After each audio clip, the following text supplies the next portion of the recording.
Barack Obama is making good on his threat to rule the kingdom of the United States mano a mano, alone, all by himself.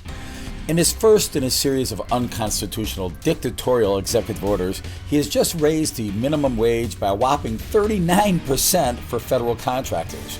How can he get away with this? This is patently illegal.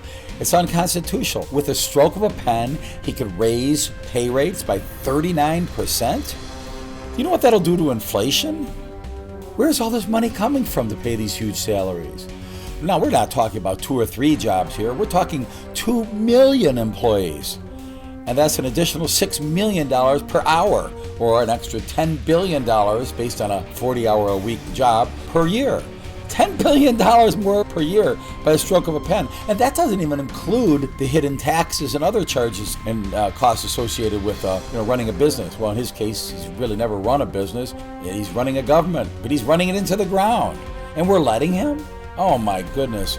With the stroke of a pen, he's able to bypass Congress and the American people. Congress, wake up, do something. If Obama is able to get away with raising the minimum wage 39% for his cronies and government contractors today, what will stop him from raising their rate even more tomorrow? Say to $100 an hour or $1,000 an hour. Oh, hey, why stop there? Why not $1 million an hour?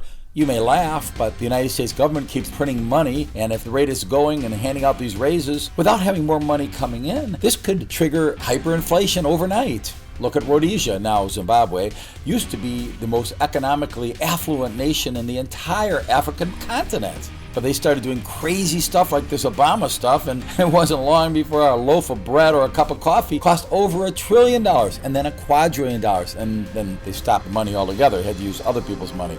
The same thing could happen in the United States overnight.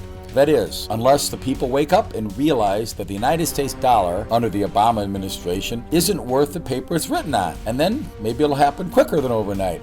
Runaway inflation, hyperinflation we're talking about. Please forward a copy of this video to everybody you know and ask them to call their congressman with a simple request. Do your job. Do the job you were elected to do. Legislate. Remind them that it's not the job of the executive branch, certainly not the job of Obama to do the job that Congress is supposed to do. He's supposed to enforce the laws that they write. Instead, he's writing the law and enforcing the law. He's a law unto himself and must be stopped. Demand that your congressman reverse this executive order and reverse all future executive orders issued by Barack Hussein Obama.